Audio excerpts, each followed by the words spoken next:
tocó vivir, tiene el intelecto griego, la sívilis romana y la moral judío-cristiana.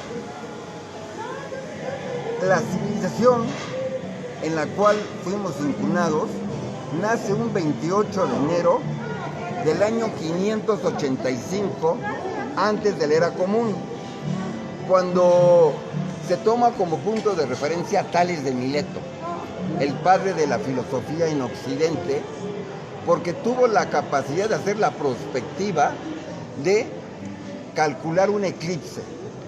Y entonces se toma como un hito histórico que en esa fecha empieza la cultura que habitamos, que abrevamos, a partir de ese referente. Y que el doctor Isaac Asimov lo propuso y es aceptado oficialmente. Cuando nace la cultura egipcia, estamos hablando del siglo 8, 9 antes de la era común. Y un referente es Homero, Ovidio, ¿no? Posteriormente los 7 sabios de Grecia, ¿no? Con Tales de Mileto, que era uno de los 7 sabios, Solón, y después vienen los filósofos. Entonces la historia de Grecia lo podemos dividir históricamente: la época de los poetas, la de los sabios, la de los filósofos, y así ir narrando y describiendo el proceso civilizatorio en Occidente.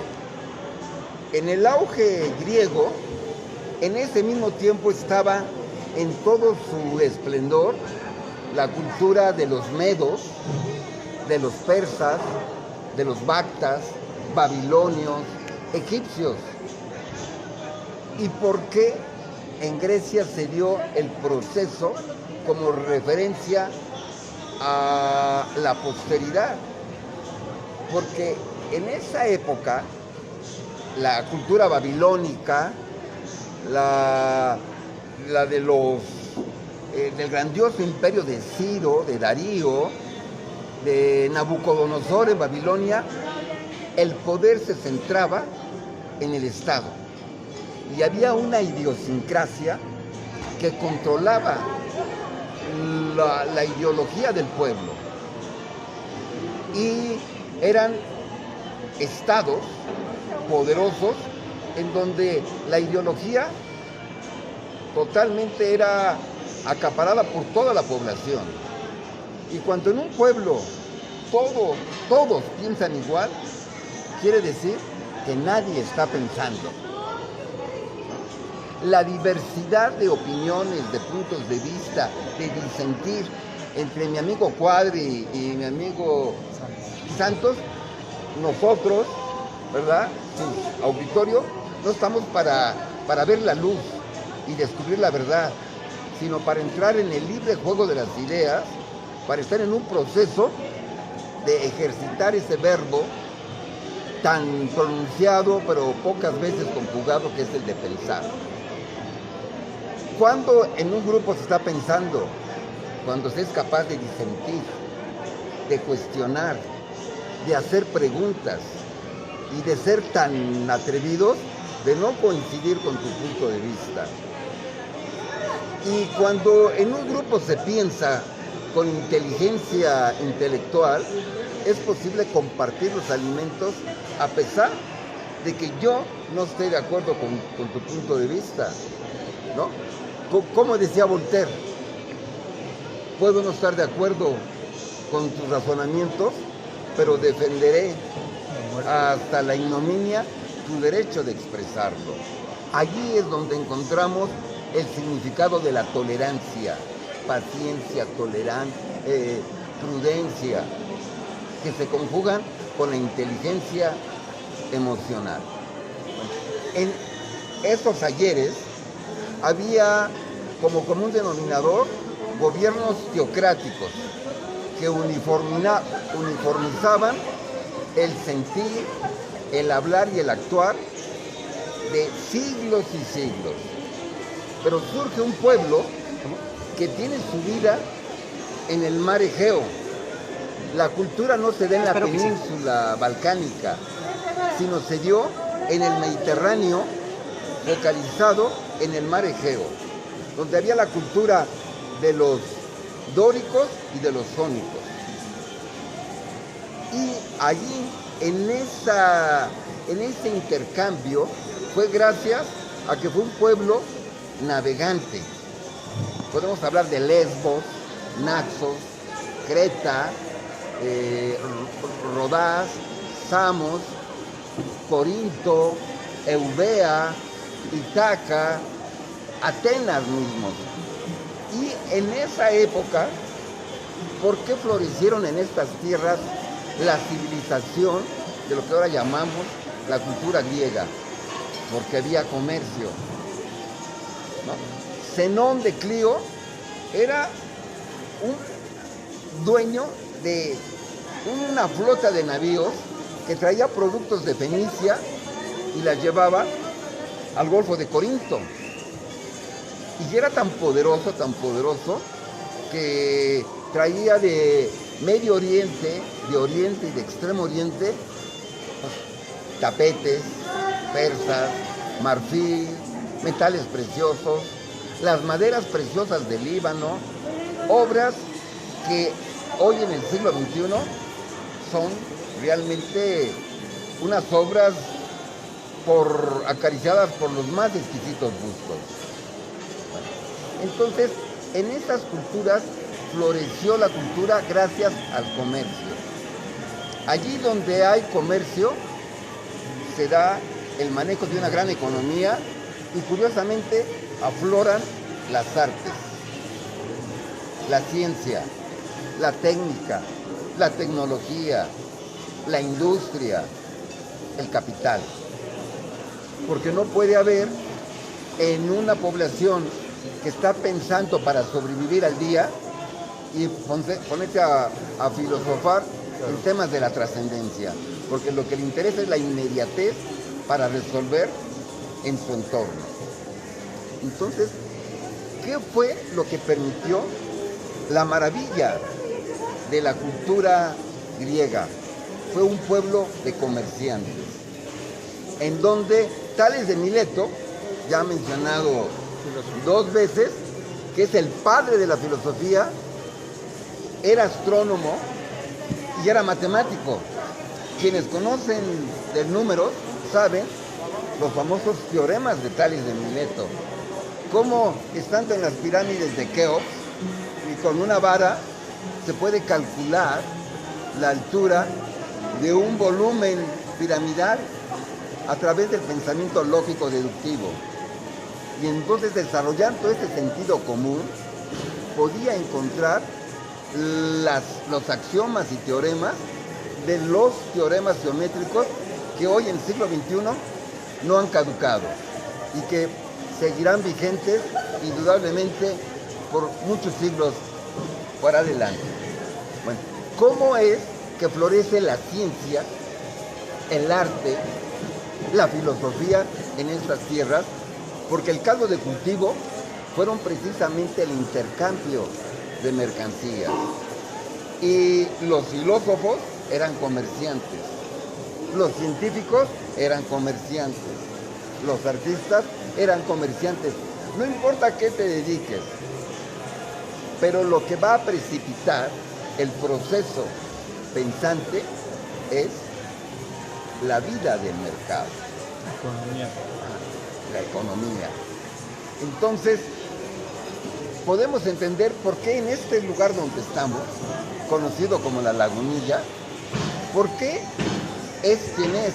Porque vinieron unos comerciantes, ¿no?, de Medio Oriente, comunidades judías, y son los que armaron la Lagunilla. Y aquí se quedaron.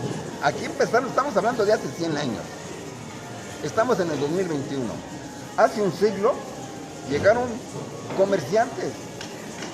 Y ahorita aquí está la herencia. ¿Por qué hay actividad? ¿Por qué estamos comiendo aquí? Porque esa semilla se sembró en el comercio.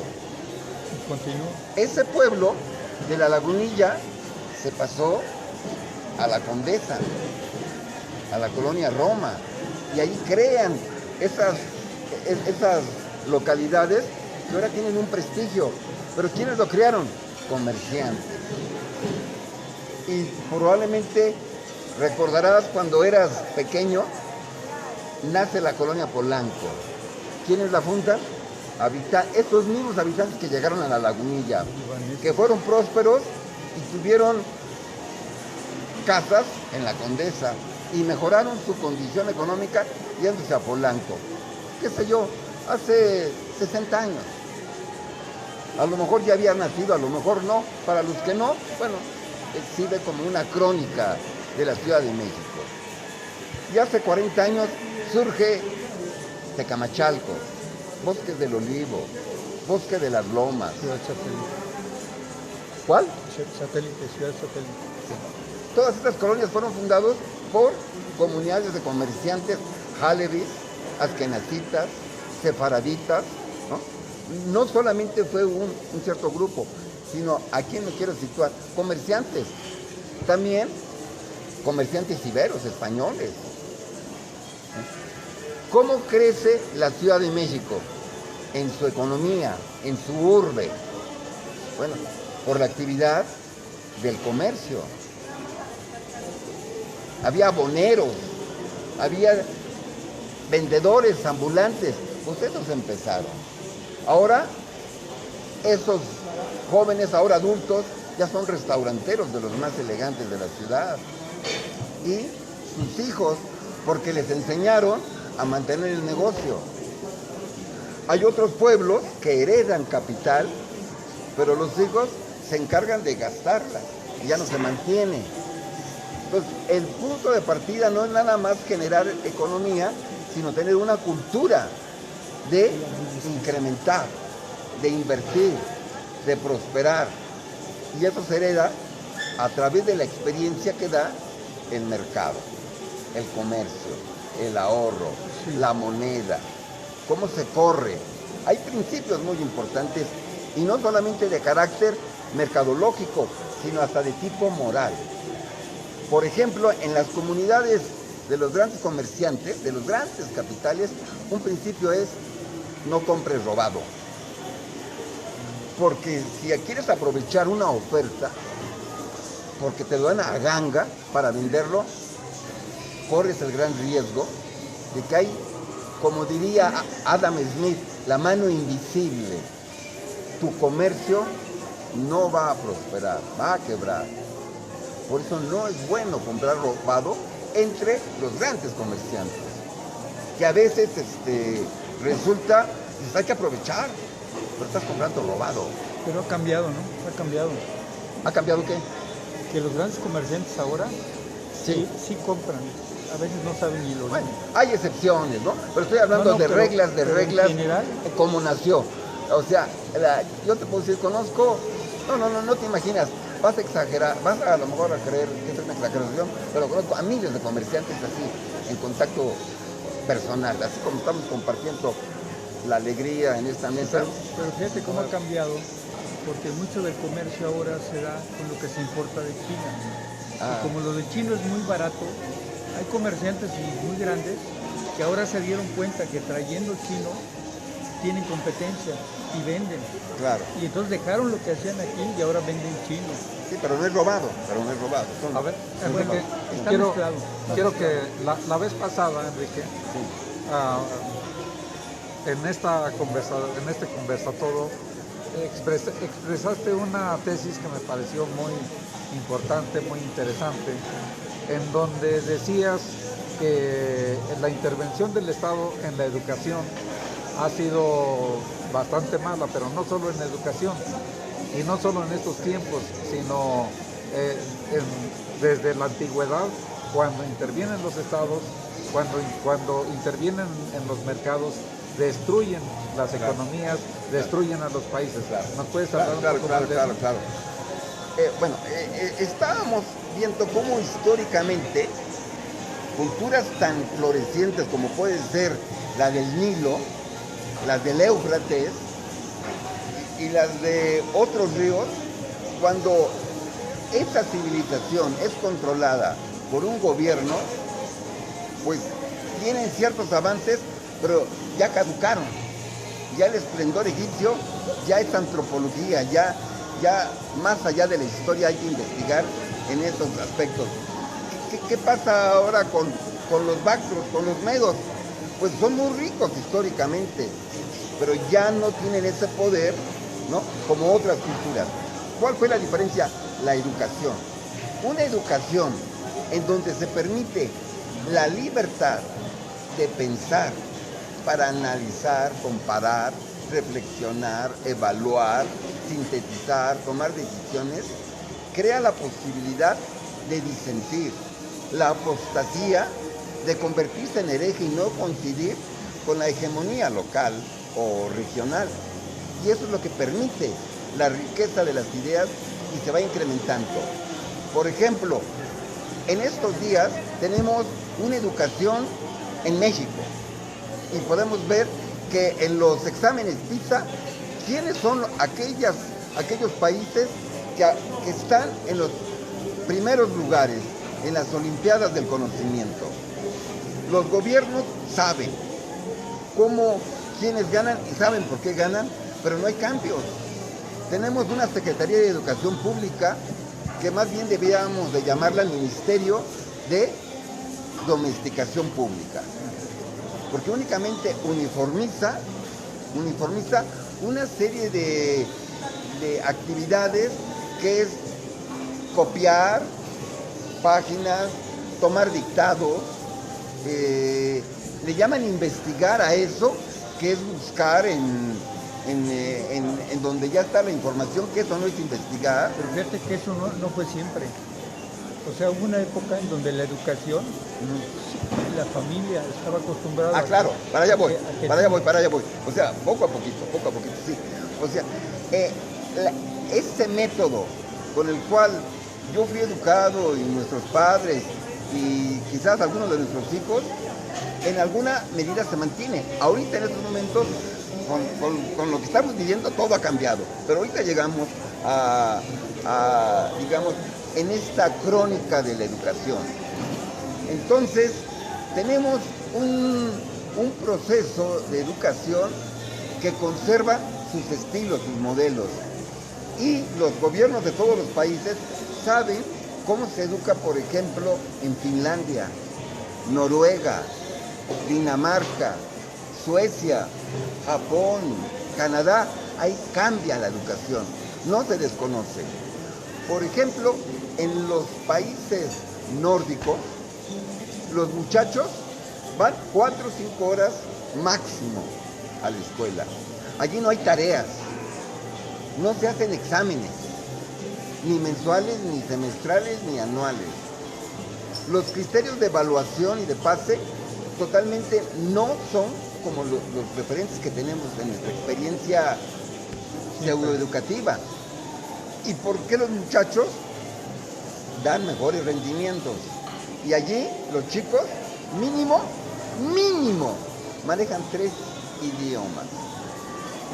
Si no es que son políglotas esplendorosos. Pero ¿por qué dan buenos resultados? Bueno, hay que ver cómo es este sistema. Allí, en lugar de haber profesores, hay mentores, que es muy diferente. La importancia... No, pero también funcionan igual. Pero por ejemplo, vamos a ver históricamente. Si vamos, como hablamos de los griegos, Anaxágoras fue el profesor de Sócrates. Este, a su vez, fue el maestro de Platón. Platón fue el instructor de Aristóteles. Aristóteles de Alejandro Magno. Entonces, ahí hay una sucesión discipular. Sí, pero tú decías hace rato que esas culturas se desarrollaron y hubo progreso porque eran comerciantes. Sí, claro, pero ese también... comercio se me hace que es fundamental. Claro. Porque el origen de todo el progreso es la economía. Mira, los egipcios que decías, en realidad, ¿por qué se desarrollaron los egipcios? Sí. Porque cuando se secaron los desiertos como el Sahara, inmigraron y fueron al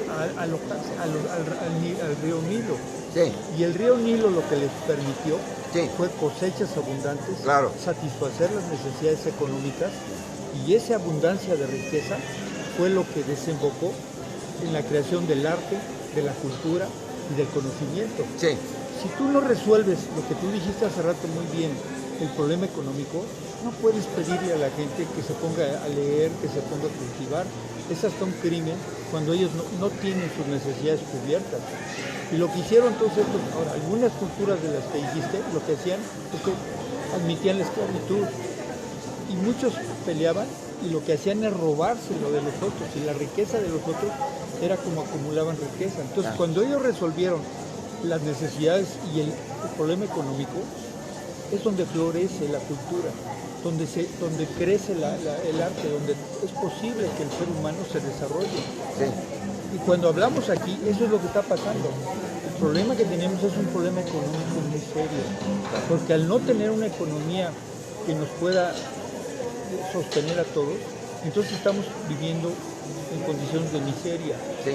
Y en esas condiciones donde hay 60% de gente pues, que a veces no sabe ni lo que va a comer, tú no le puedes pedir ni que se vaya a educar, ni que lo metas en un programa de educación, ni que se eduque solo, que lo eduques como tú quieras, no se lo puedes pedir, porque esa persona lo que está pensando es que voy a comer.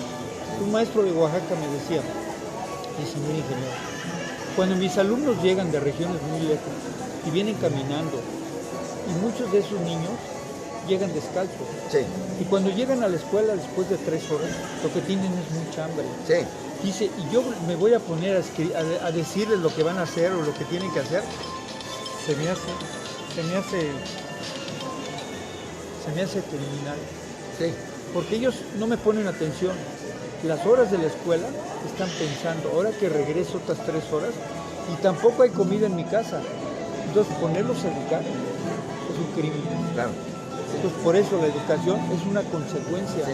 La educación no es el origen de la riqueza. ¿Por qué no dejas que termine eso? Perdón. Sí.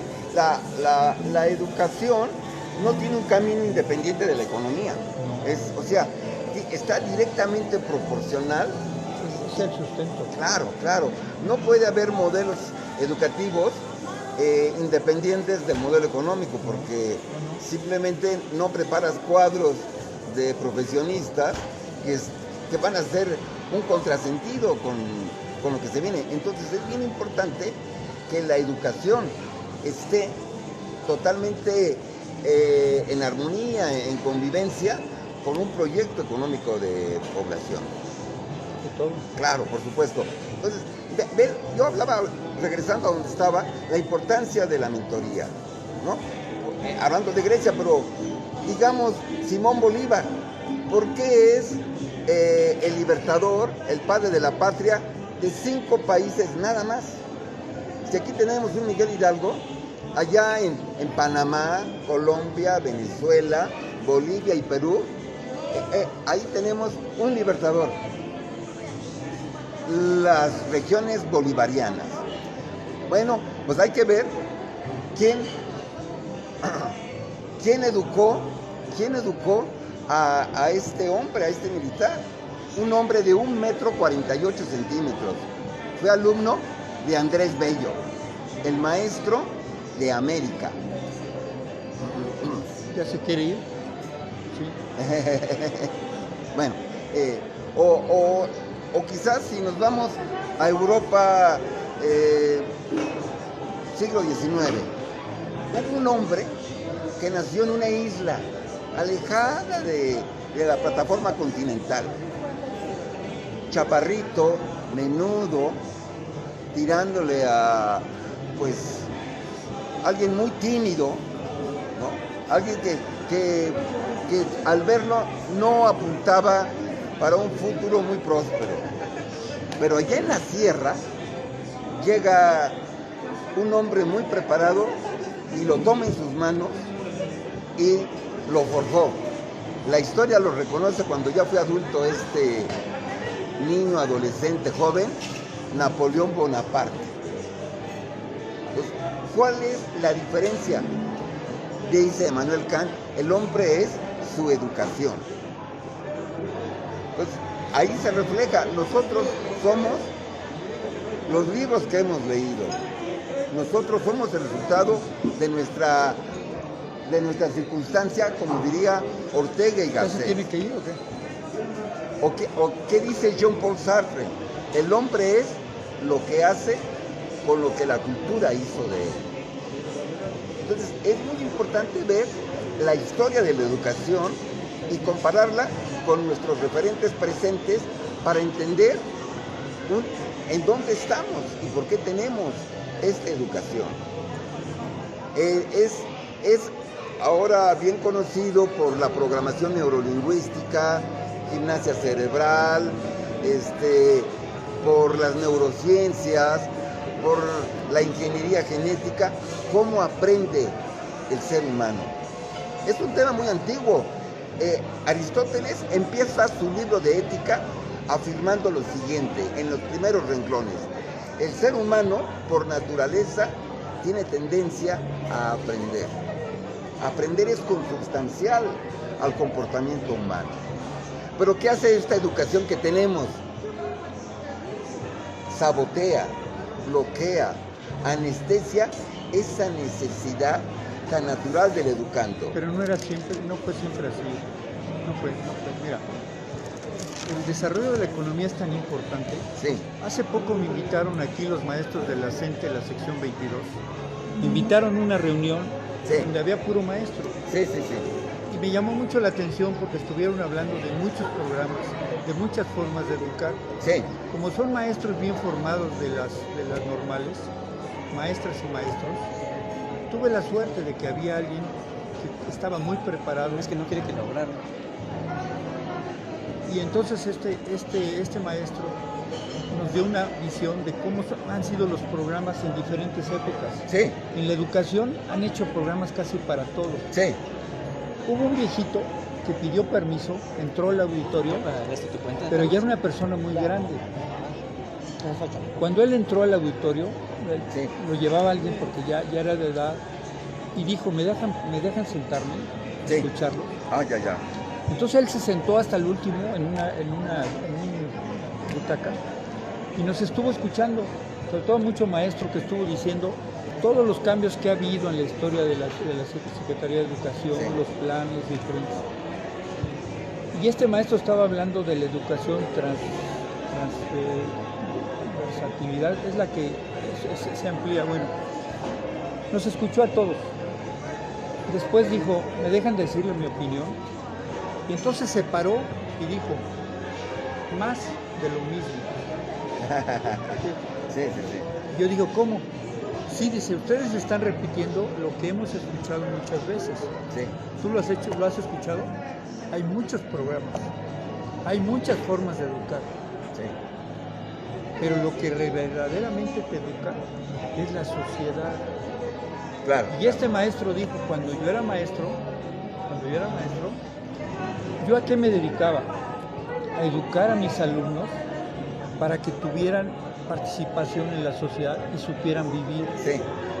No me importaba volverlos académicamente sobresalientes en algo. Claro. Mis habilidades eran para que mis alumnos se pudieran integrar a la sociedad y se pudieran desenvolver en esta sociedad. Entonces mis clases no eran solamente de enseñarles alguna materia,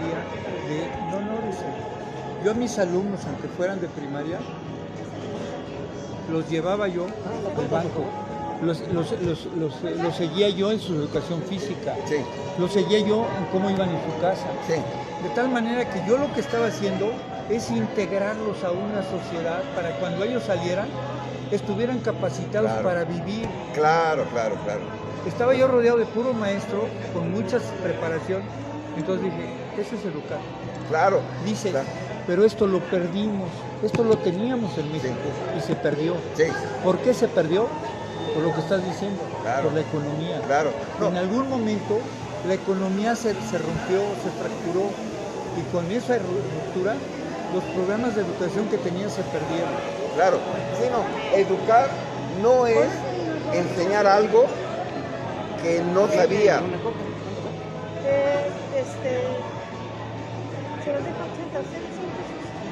¿Sí me entiendes? Sí, claro. Todavía en la época que nos tocó, los papás querían que sus hijos estudiaran y llegaran a ser profesionistas. ¿Por qué tus papás y mis papás querían que estudiáramos? ¿Por qué? Porque se habían dado cuenta que el que estudiaba podía tener en la escala social un cambio tan importante que eso lo iba a volver independiente económicamente, lo iba a acabar de todos sus problemas, le iba a dar un sentido a su vida. Claro. ¿Y por qué ahorita, Sí. si se ponen a estudiar, ya no sucede esto? Sí. Que hay gente que está muy preparada, que ha estudiado mucho y sin embargo fracasa en la economía, no le va bien, Claro. con trabajos va sobreviviendo y a veces hasta se vuelven ya corruptos y andan metidos en actividades ilícitas. ¿Por qué? Porque lo que falló no fue la educación, porque lo que falla es la economía. Claro, bueno, ok. Mira, entonces, educar no es informar a alguien algo que no sabía, sino hacer de él alguien que no existía. ¿Y cómo? No solamente desparramando datos, conceptos, definiciones, fechas, circunstancias, sino involucra más que el aspecto intelectivo, sino formativo. Bueno, por eso, ¿cómo surge Napoleón Bonaparte, Simón Bolívar o Sócrates? Porque fue un proceso de alguien que construyó, no surgieron simplemente por llenarlos de información, que los enseñaron a pensar. Esa es la gran diferencia. Una cosa es ser un gran cerebro ambulante en donde vas cargados de datos a una educación que enseña a preguntar, que enseña a tener un pensamiento crítico porque está formando seres humanos.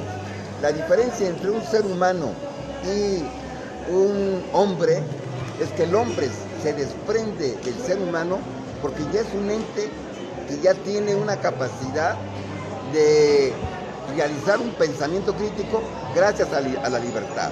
Bueno, entonces, en pueblos en donde hay un gran poder militar, un gran poder industrial, bueno, esa es una llamarada de petate en donde resurge por una temporada una civilización, pero la que crea la trascendencia son aquellos pueblos en donde se les enseña a crear hombres. Ahora, si vemos, hay muchos métodos pedagógicos. Aquí en nuestra cultura podemos hablar el método educativo de Sommerhill, de Jean Piaget, de María Montessori, de Juan Enrique Pestalozzi. Hay muchos métodos, pero ¿qué sucede si esos métodos no están en consonancia con la organización económica y política? ¿Con la sociedad? ¿Cuál? ¿Con la sociedad? Con la sociedad. Es que la que te educa es la sociedad, la que Claro. te dice qué necesidades tengo de educación, es esta sociedad. Claro, te voy a hablar de una experiencia de la escuela Montessori que tuvo mucho éxito hace, déjame decirte, hace 40, 50 años, que llegó como la gran novedad y se empezó a aplicar en preescolar y se veía que los educandos progresaban de una manera diferente que con el método tradicional. Y se llevó la educación al nivel básico. Eso fueron 100 Entonces ya teníamos primarias con el método Montessori.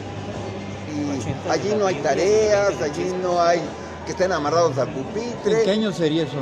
No, pues estamos hablando pues, de la época de los 60, la década de los 70, 80, fue en auge, en auge.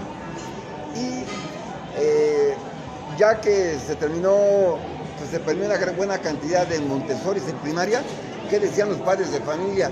No, pues hay que crear la secundaria. Y se creó pues el nivel medio básico con el método Montessori. Y muchos felices porque se pasaban del básico al intermedio. No, pero ya terminaban la secundaria y ahora ¿qué hacemos? No, pues el bachillerato. Pero no hay, pues lo creé, hay que crearlo.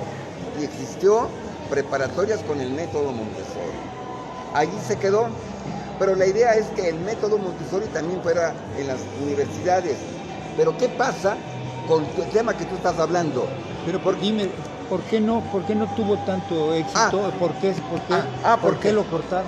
¿Por qué no tuvo tanto éxito? ¿Por qué lo cortaron? Porque si tú creas universitarios con el método Montessori, cuando salen a la realidad no es Montessori. Entonces, simplemente por eso la educación debe de empatar con el sistema económico y político. No, es que lo que te educa es la sociedad.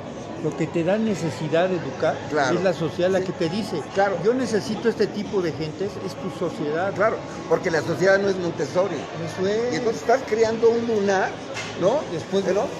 Un grano de arroz claro, en la budinera lleno de arroz, y entonces eso es lo la único que razón. se está generando es gente desadaptada Claro. por el sistema educativo. Por eso es necesario que la educación totalmente sea congruente con la estructura económica. Pero por eso, mira, lo que te dice qué necesidades de educación tiene es la sociedad, no son los maestros, no son los programas, no son las escuelas. Claro. Mira, tú decías, por ejemplo, ¿por qué en Alemania, en Suiza y en Finlandia son muy buenos? Porque hay una congruencia muy grande entre la necesidad de la sociedad, que es la que manda, y la educación. La educación ahí no llegan a decir, fíjate, por ejemplo, en Alemania. En Alemania los jóvenes no tienen aspiraciones de irse a la universidad y estudiar los grandes cursos o llegar a grandes grados. No, los jóvenes en Alemania ni siquiera le dan la importancia que tienen todos aquí. Aquí todo el mundo quiere irse a la universidad y ser un licenciado, ser un doctor. En Alemania no, ni en Suiza. Yo creo que a lo mejor el 50% de los que estudian en Alemania y Suiza no les interesa la universidad, porque lo que les está diciendo a qué te dedicas, sí, es la sociedad la que les está poniendo las banderitas y les está diciendo, mira, aquí hay una oportunidad, aquí hay otra. Y no necesariamente fuiste a la universidad para ponerte a hacer algo. Fíjate, el que está ahorita desarrollando el dióxido de cloro, el señor Andreas Kackler, no estudió en la universidad. Y por eso lo atacan mucho y le dicen, tú ni títulos tienes. No tiene título, se pasó toda su vida o mucha de su vida estudiando el dióxido. Es un doctor en el dióxido. Sí. Pero eso es muy común en Alemania. Sí. Se vuelven millonarios porque desde chiquitos, como ahí lo que funciona bien es la economía y la sociedad. No quiere poner atención, pero eso es lo que está pasando. A diferencia de lo que nos pasa en estos países, sí, la economía no te está diciendo para qué te dediques. Sí. Y como no te marca los caminos, entonces te vas a la universidad, te llenan de cursos, te dan una bola de cátedra y acabas de doctor para nada. Sí. No sirve eso. Sí. ¿Por qué? Porque lo que está funcionando mal es la sociedad y la economía. Ese es el problema. Claro. Sí, sí, sí. ¿Y por qué a los 60 y 70 funcionaba muy bien? Mira, yo tengo maestras que han ido a China. Fueron a China y hace poco me decían, ¿qué crees de eso? Yo llegué a China esperando encontrar nuevos métodos, nuevos sistemas, que los chinos ya encontraron algo nuevo. ¿Y qué crees que encontré? No sé, lo mismo que tenemos aquí. Dice, sí. Digo, ¿cómo? Yo esperaba encontrarme sistemas completamente modernos y nuevos. Sí. No, dice, igualito que hacemos en las escuelas primarias, aquí le hacen igualito allá. ¿Cuál es la gran diferencia? Porque ellos sí están educados. ¿Por qué? Porque es su sociedad y es su cultura los que los va jalando. Sí. Porque no es un maestro el que te educa, es toda una sociedad lo que te educa. Claro. Por eso, yo digo, lamento mucho que el maestro se enoje, pero le he dicho muchas veces que el problema no es la educación, el problema no está ahí, el problema está en todo el conjunto. Sí. Es una sociedad que está funcionando mal, es una economía que no genera riqueza. Y si no resuelves el problema de riqueza, ¿para qué estamos hablando? Eso es lo que te digo, claro. Mira, se molestan, pero yo no pierdo el tiempo. Yo voy directo a lo que voy, ¿me entiendes? Si tú no encuentras por qué esta sociedad dejó de funcionar y un día funcionaba bien y lo dices, y cuando menos tratas de hacer algo, entonces no estás haciendo nada. Nada más estás platicando, estás poniendo muchos temas, descubriendo algo. Mira, ¿yo por qué contradigo al Javier Milei y a todos esos cabrones les digo? Yo les digo, o sea, no creas que te lo digo a ti. Digo, oye, cabrón, pero ustedes no, de libertarios no tienen nada. A Gloria, ¿por qué crees que a veces no somos de la misma? Porque se los he dicho a ellos. Sí. Ustedes están en una gran confusión. Todos quieren la lucha de las ideas y vamos a ponernos de acuerdo. Pero ustedes mismos no están definidos, no saben lo que quieren. Por eso se enojan. Claro. Bueno, los modelos educativos en el mundo no están acabados, no son perfectos, sino siguen en proceso de descubrimiento. Porque podemos ver que la educación en Japón o en Finlandia. Pero esas economías funcionan muy bien. Claro. Ve los suizos. Yo viví en Suiza, Sí, en Alemania. sí. ¿Y qué es lo que pasa con ellos? Que su economía, los que están funcionando en la economía, los industriales, los comerciantes, toda esa sociedad está generando una riqueza tan grande que los alumnos no tienen que estar pensando quién les va a pagar la educación, quién les va a pagar los cuadernos, quién les va a pagar para estudiar lo que sea. Eso no es un problema, porque el problema ya lo resolvieron alguien más. Sí. Esas sociedades funcionan en una economía muy fuerte. Sí, sí. Son economías fuertes, pero también tienen sus grandes cuestionamientos. Por ejemplo, en esos países de primer mundo, en la educación, ¿qué sucede en la sociedad y con los maestros y alumnos? Son pueblos en donde la depresión es muy marcada. Hay patologías severas. La cantidad de suicidios es alarmante. Es alarmante. En Corea del Sur es el país de más suicidios Claro, de los niños. y son personas que tienen más de un doctorado, ¿no? En esos países el nivel de estudios nos deja totalmente atrás. En nuestro país alcanzamos el 4º nivel de primaria promedio. En Suecia, Noruega, tienen al nivel de 3 doctorados promedio de la población. Es muy interesante porque ¿por qué sucedió esto? Fíjate, yo he vivido en Suiza. Sí. Y yo sé que los suizos a veces están completamente decepcionados del sistema. Pero es un sistema que desde que nacen los niños les entregan su cartilla y en esa cartilla está escrito todo lo que va a pasar en su vida. O sea, lo tienen tan bien planeado que ya no tienen los suizos que hacer casi nada. Nada más tienen que seguir las reglas. Por eso cuando los jóvenes llegan adolescentes y a grandes, se suicidan. Y allá lo que dicen es que se echó al río. Porque llega un momento en que su vida está tan planeada, no tienen nada que resolver, que se desesperan, se quieren suicidar. Ahora, aparte de la exigencia que hay para mantener esas economías en ese nivel tan alto, hay un nivel de exigencia a todos los niveles.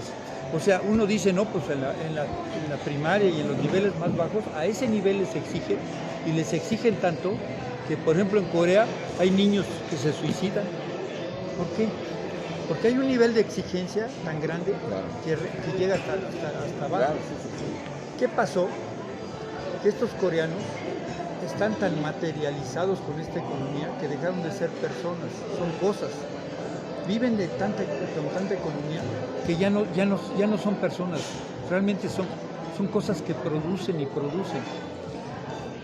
Bueno, yo digo que si no hablamos de los problemas esenciales, que es lo que nos trastornó y hizo que cambiar aquí, si no pensamos en eso, no resolvemos nada. Aquí el problema muy serio es que este país no genera riqueza.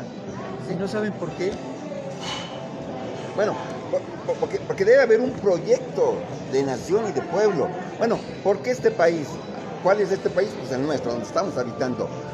Según mi punto de vista, ¿por qué está el tema educativo y la economía así? La respuesta para mí se llaman los acuerdos del consenso de Washington. Desde Miguel de la Madrid, Carlos Salinas de Gortari, fíjate, es muy interesante. Ernesto Zedillo Ponce de León, Vicente Fox Quesada, Felipe Calderón Hinojosa, Peña Nieto y el actual presidente no se separan de los 10 consensos de Washington. No hay políticas nacionales, no hay una actividad, no hay una política propia, porque todo se alinea a las propuestas de John Whitman, de la Escuela de Chicago, en donde allí se trabaja en toda Latinoamérica. Esto no es nada más en México. Pero ¿cuáles son los 10 puntos del consenso de Washington? Pues todo lo que vemos, que se está haciendo, todas las políticas económicas que vemos ahorita, ¿no? Uno por uno, y de todos los sexenios pasados, a partir de la década de los 80, totalmente están reflejados en la Escuela de Chicago, que es un reflejo de la economía de la escuela austriaca que ama mucho aquí nuestro profe, pero allí están, pero son utilizados para darle fuerza y vigor al dólar. Y todas las economías desde esa época no hay una libertad en México de hacer una economía nacionalista. No existe el nacionalismo, simplemente hay una uniformidad regional a nivel Latinoamérica sobre la economía. Ahora, a esto súmale los tratados de Bucareli, ¿no? Que justamente ya van a cumplir un siglo y que posiblemente puedan ser ya descubiertos sin enterarnos qué dicen estos tratados. ¿Por qué no hay Educación.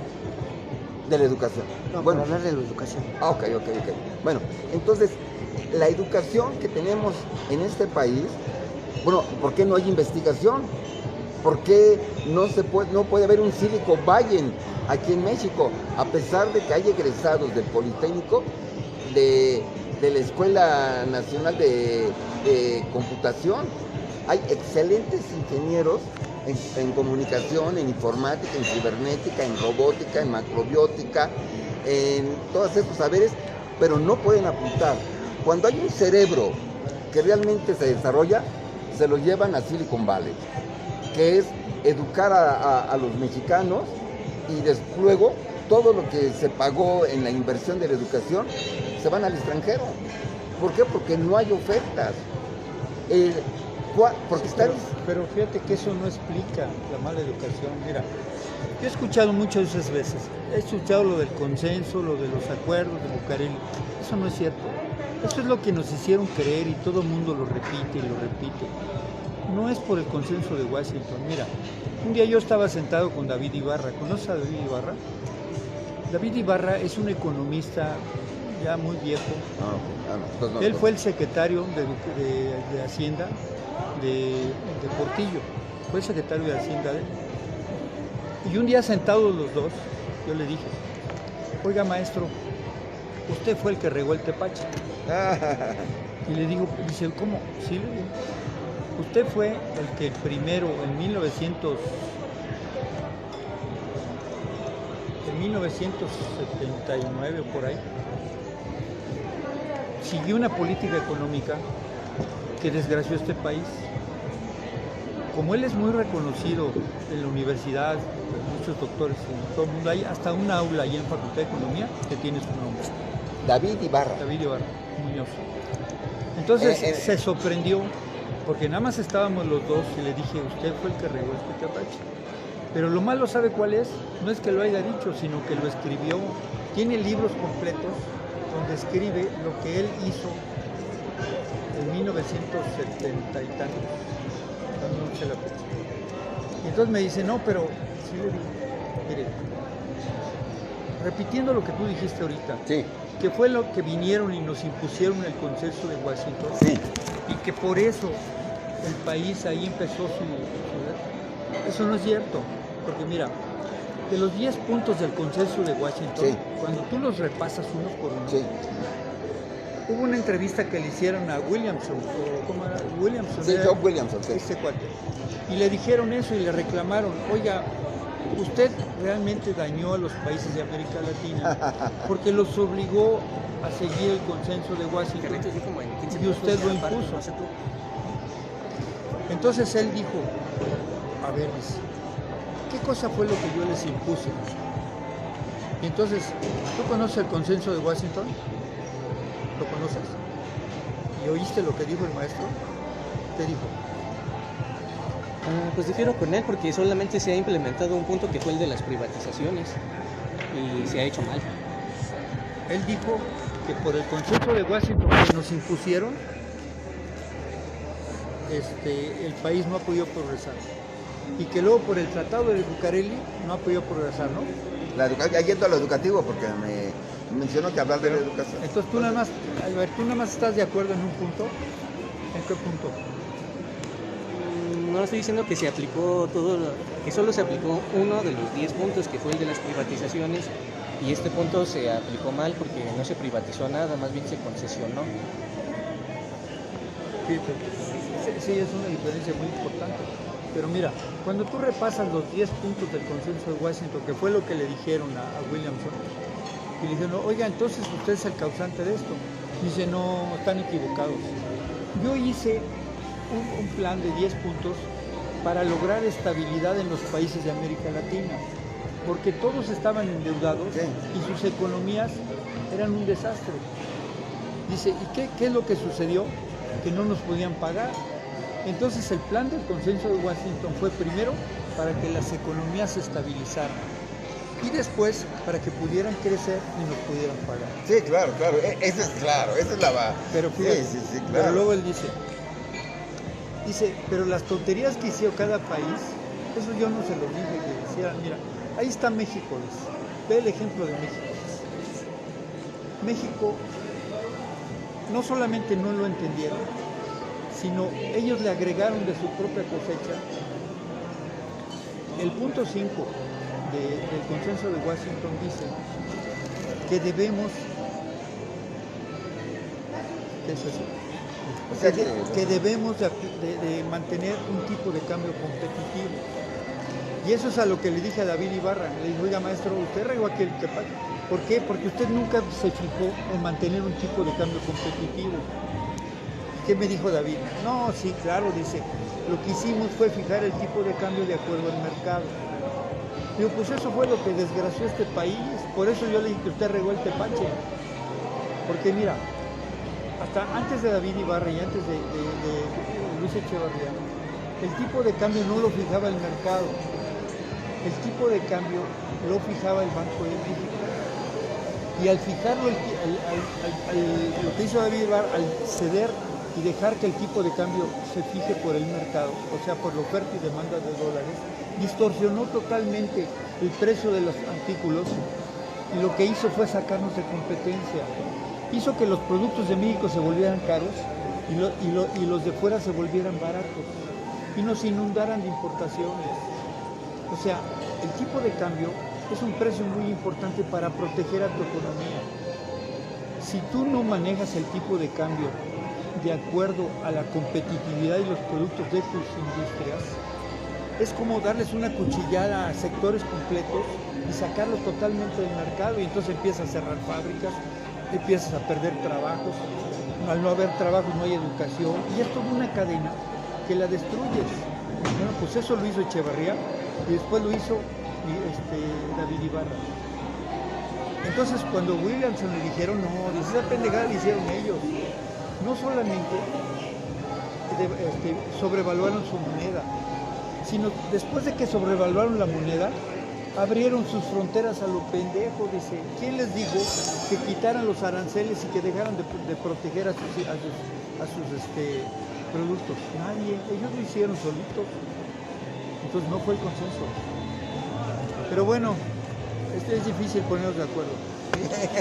Pues sí, así es, doctor Enrique, si quiere concluir de favor con ese tema tan interesante, educación pública y privada. Sí. Cuando tenemos políticas educativas que no empatan con la estructura económica, entonces lo que tenemos es puntos de vista que perfilan diferentes fuerzas del país hacia diferentes focos. Unas instituciones, la UAM tiene economistas que preparan para cierto tipo de estructuras. El Politécnico, la UNAM, Chapingo, la iniciativa privada van creando diferentes profesionales que tienen totalmente diferente preparación. Podemos decir psicólogos. No es lo mismo un psicólogo de la Ibero, de la Anáhuac, de la Salle o de la UNAM, aunque tengan el mismo nombre, su enfoque terapéutico es totalmente diferente. Y eso pasa con los políticos y con la economía. Y más aún, si vemos, por ejemplo, en el Poder Ejecutivo, en el Poder Judicial o en el Legislativo, ya no hay politólogos de carrera. Todos los que están en las curules del Legislativo, entre menos preparación, son elegibles. Podemos tener economistas desocupados, egresados de las universidades, porque están trabajando en actividades muy ajenas a lo que estudiaron para sobrevivir. Y en cambio, en la Secretaría de Economía o en la Secretaría de Gobernación o en el Poder Legislativo, politólogos que allí podrían empatar por lo que estudiaron. Ahí hay deportistas, actores. Pero el origen es el mismo. Aquí lo que está mal es la sociedad y la economía. Mira, aquí sucedió algo muy grave en la sociedad y la economía. Sí. Y al no haber economía, no hay para qué estudiar. ¿Para qué te pones a estudiar materias que muchas veces no te van a contratar, no te van a pagar? Eso no sucedía en los 70. Mira, yo empecé a trabajar de ingeniero, ingeniero como en 68. Cuando a mí me contrataron ingeniero, me pagaban como ingeniero. Ahorita salen los ingenieros y no les dan un sueldo. Les dan ahí que vayan a practicar y estudiar. Y realmente no lo reconocen porque la economía se fracturó. Tenemos un serio problema en la economía. Mira, tú lo dijiste muy bien. Todas estas culturas que se desarrollaron fue porque había comercio, había economía. Y el primer eslabón para que tú desarrolles la cultura y el arte y todo es la economía. Claro. Si tú no resuelves el problema de esta economía, si no les das trabajo y les pagas bien, esto no tiene pago. Sí, porque tiene que haber una política económica. ¿Por qué en la antigua Grecia en una época hubo mucha cosecha de héroes? ¿Por qué hubo una gran cosecha de filósofos? Pues no fue por casualidad que surgieron espontáneamente, porque había un proyecto político que diseñaron en aquel entonces Pericles y tuvo su siglo de oro. Y ahorita en estos momentos, Pero en el siglo XXI... había abundancia de riqueza. Sí, pero con eso... Esa abundancia Claro. de riqueza es la que te permite. Claro. ¿Por qué los chinos ahorita se han desarrollado Sí. tanto? Por la economía. Claro, bueno, mira, Juárez dijo en el siglo XIX, en 1864, dijo, ¿de qué sirve tener una independencia política si no tenemos una independencia económica? Eso sucede lo mismo ahorita con los gobiernos actuales. No podemos hacer nada porque no tenemos independencia económica. Y al no tenerla, pues no hay autonomía educativa, no hay soberanía legislativa, no tenemos independencia económica. ¿Dónde la perdimos? Y entonces, por eso, tiene que haber un proyecto de nación, de pueblo, de país, porque si no, entonces va a venir lo que acabas mencionando, el gatopardismo, que es un nombre técnico de Giuseppe Lampedusa, que dice que todo cambie para que todo siga igual, ¿no? Entonces, lo que tenemos como propuesta de esta mesa de amigos donde intercambiamos nuestros puntos de vista es que precisamos de un proyecto continuo, porque si ahorita decidimos en esta mesa qué se va a hacer con México, mañana viene otra mesa y todo lo que construimos en 24 horas, el siguiente día lo derriban y empiezan, y pasado mañana van a venir otros. Entonces, en México no es importante que haya muchos partidos, ni cambiar a los de un bando con el otro bando. No importa quién llegue al poder, sino el que llegue continúe. No hay que votar por partidos o personajes políticos. Hay que decidir, lo que hay que votar es un proyecto económico de nación. Y en consecuencia, eso va a llevar a un proyecto educativo, a un proyecto político, a un proyecto comercial, a un proyecto de investigación, porque si no hay un eje, la columna vertebral, que es a donde queremos llegar, entonces van en formas dispares los proyectos de los diferentes ministerios. Y hay que uniformarlo en torno a un solo punto. El educativo es parte del todo. Fíjate que no. Fíjate.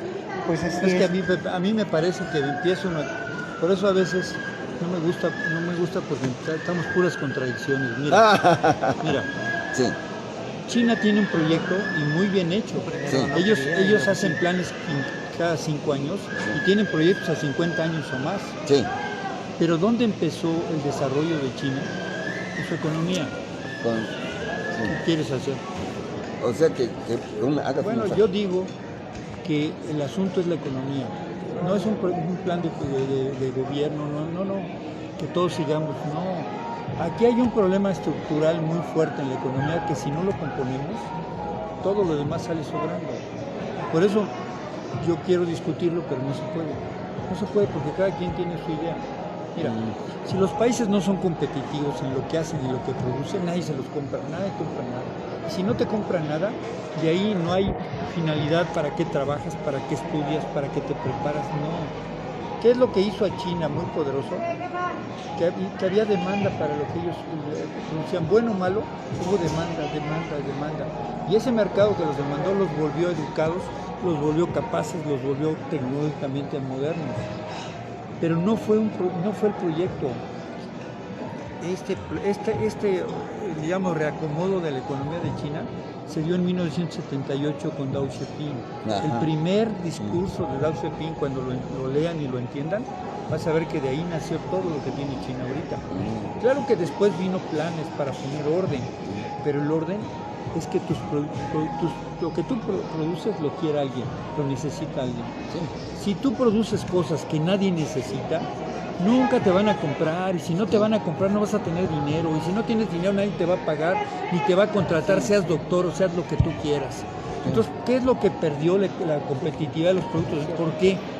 Porque surgió algo importante, algo que se dio en la historia y que ni siquiera lo podemos hablar. Bueno, también fíjate. Lo hizo un presidente. Bueno, por ejemplo, ahorita Xi Jinping está hasta el 2050. Eso garantiza un continuum en tus planes.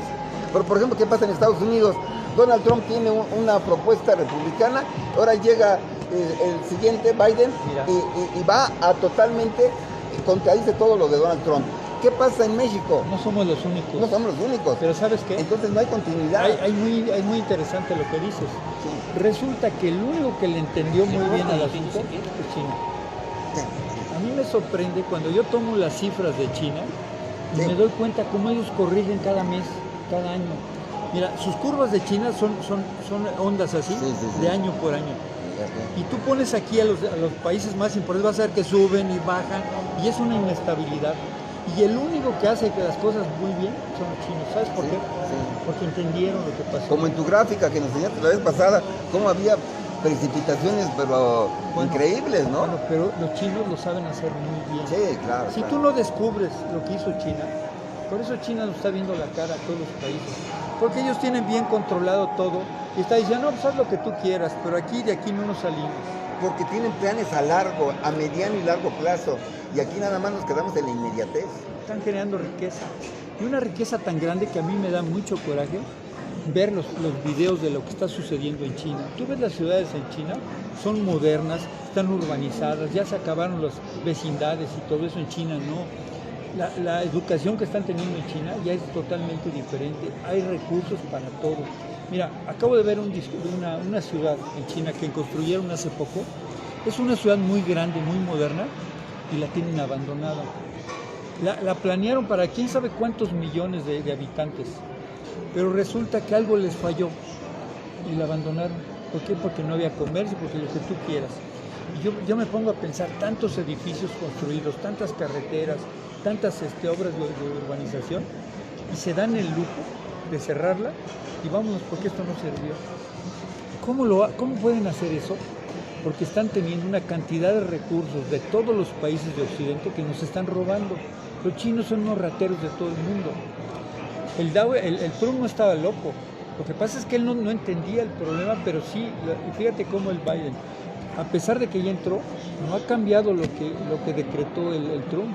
Sigue habiendo las reservas para todos estos celulares y todo el 5G de China, no lo ha quitado, porque sabe que los chinos se están agantallando el mercado del mundo.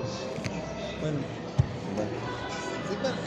Realmente lo bonito creo que de esta reunión no es tanto encontrar la verdad y que nos ilumine el argumento de alguien, sino que nos permite al libre juego de las ideas, y la especulación va a lograr únicamente que yo tenga una perspectiva, ideas propias, y no repita la opinión de los líderes de opinión, la de los de la prensa, sino que este ejercicio que tenemos en nuestras tertulias semanales, lo que va a lograr es que si desentimos no es para contradecirte, ni porque seamos antagónicos, simplemente estamos ejercitando el libre juego de las ideas para tener ideas propias.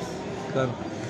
Está muy bien. Pues así es, amigos, para mí fue un placer llevar este conversatorio sobre educación pública y educación privada del licenciado Enrique, y se armó una tertulia muy interesante con el ingeniero Vicente Cuadrielo. Vamos a continuar subsecuentemente cada lunes con temas muy interesantes para invitar a la reflexión de ustedes y que dejen sus comentarios. Para mí es un placer haber estado con ustedes. Buenas tardes, buenas noches, hasta luego. Hasta luego. Ya te hicimos sufrir.